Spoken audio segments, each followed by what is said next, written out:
धर्मशाला काला महल में चल रहे 7 दिवसीय श्रीमद् भागवत कथा का शनिवार को समापन हुआ। भागवत कथा में 4 वेद, पुराण, गीता एवं श्रीमद् भागवत महापुराण की व्याख्या पूज्य पम गरिमा किशोरी जी के मुखारबिंद से उपस्थित भक्तों ने श्रवण किया। विगत 7 दिनों तक भगवान श्री कृष्ण के वात्सल्य प्रेम, असीम प्रेम के अलावा उनके द्वारा किए गए विभिन्न लीलाओं का वर्णन कर वर्तमान समय में समाज में व्याप्त अत्याचार, अनाचार, कटुता, व्यभिचार को दूर कर सुंदर समाज निर्माण के लिए युवाओं को प्रेरित किया। लोगों ने रात भर इस संगीतमयी भागवत कथा का आनंद उठाया। इस 7 दिवसीय भागवत कथा में आसपास गांव के अलावा दूर दराज से काफी संख्या में महिला, पुरुष भक्तों ने इस कथा का आनंद उठाया। 7 दिनों तक इस कथा में पूरा वातावरण भक्तिमय रहा। विगत 7 दिनों तक भगवान श्री कृष्ण के वात्सल्य प्रेम, असीम प्रेम के अलावा उनके द्वारा किए गए विभिन्न लीलाओं का वर्णन कर वर्तमान समय में समाज में व्याप्त अत्याचार, अनाचार, कटुता, व्यभिचार को दूर कर सुंदर समाज निर्माण के लिए युवाओं को प्रेरित किया। लोगों ने इस संगीतमयी भागवत कथा का आनंद उठाया। किशोरी जी ने सुदामा चरित्र को समझाते हुए कहा, अगर मित्रता तो श्री कृष्ण और सुदामा जी जैसी हो। इस 7 दिवसीय भागवत कथा में आसपास गांव के अलावा दूर दराज से काफी संख्या में महिला, पुरुष भक्तों ने इस कथा का आनंद उठाया। 7 दिनों तक इस कथा में पूरा वातावरण भक्तिमय रहा। इस पावन मौके पर परीक्षित अमरलाल मीना कटारिया, पंडित भूपेंद्र शर्मा, हेमंत भोजवानी, पंडित बंटी महाराज, लक्ष्मी जेठवानी, भावना आवतानी, कीर्ति मदनानी, जय वनवारी, चांदनी भोजवानी, पूजा शर्मा, नैना जेठवानी, आंचल दयानी, प्रियांशी, डिम्पल, रिद्धि, मुस्कान जैसवानी, सोम्या खोरेजा, कोमल जैसवानी, दीप्ति ज्ञानचंदानी, वर्षा धर्मानी, तीर्थदास भावनानी, ठाकुर आवतानी, नरेश लखवानी, पूजा भोजवानी, वीर वनवारी, कृष्णा बघेल, शिवानी बघेल, वंशिका धमानी, वंदना, मुस्कान आयलानी, सीमा आश्रा, आर्ची शर्मा, रानू तीर्थानी, महाकादी लोग उपस्थित रहे।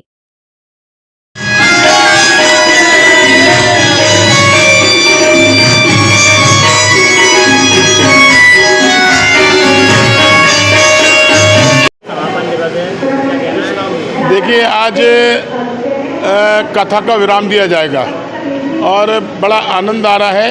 यहाँ पैर रखने की जगह नहीं है। पूरा क्षेत्र भगवामय हो गया, पूरा क्षेत्र भागवतमय हो गया है। महिला मंडली और व्यापार समिति के द्वारा आज कथा जो 7वां दिन है, पंडित गरिमा किशोरी के द्वारा आज कृष्ण और सुदामा का संवाद यहाँ सुनाया गया है। तो निश्चित रूप से आज जो संवाद सुनाया गया है, इसको सुनकर भक्तगण भाव विभोर हो गए हैं। सबके आंखों में आंसू थे और इस कथा को कोई चाहता ही नहीं समापन हो, लेकिन कथा का एक समय होता है। तो मैं आयोजकों को बधाई देता हूं और इसी प्रकार से भागवत और श्री राम कथाएँ होती रहें, जिससे हमारी संस्कृति, हमारी भारत की संस्कृति, हमारी देश की संस्कृति, हमारा महापुरुषों का इतिहास जीवित रहता है। जो कि कॉलेज स्कूलों में पढ़ाना चाहिए, वहाँ विलुप्त हो गया।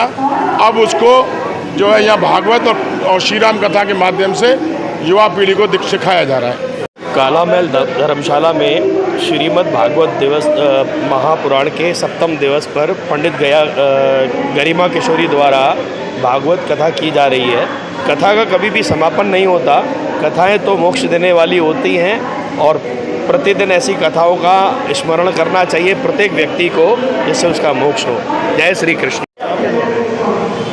वृंदावन धाम से पधारी पंडित गरिमा किशोरी जी का आज भागवत कथा का समापन होना है। कथा का ये कथा जो है पहली बार हम लोग जो है सामने बैठकर हम जो है इसका श्रवण कर रहे हैं। इससे पहले हमें इसका सौभाग्य नहीं मिला। टीवी के माध्यम से तो हम लोग जो है भागवत कथा का स्मरण करते रहे हैं, लेकिन जो आनंद पंडाल में बैठकर उसका आनंद लेने का है वो टीवी देखने में नहीं। लेकिन जिस तरह से भागवत कथा का आज गरिमा किशोरी जी ने जो उसके जो अनुसार भाव उसका पैदा करके जो भक्तों को भाव विभोर कर दिया, हम उसके आज ऋणी हो गए। आज इससे पहले भागवत कथा के अंदर हमने कभी भी हमारा इस आंसू नहीं निकला, लेकिन आज गरिमा किशोरी के द्वारा उनका जो भागवत कथा का प्रवचन है उसको सुनकर आज हमारे आंसू भी निकल आए। तो हम इसे उम्मीद करते हैं इस तरह से जो है भागवत कथा के आयोजन होते रहे और हमारी संस्कृति जिंदा रहे।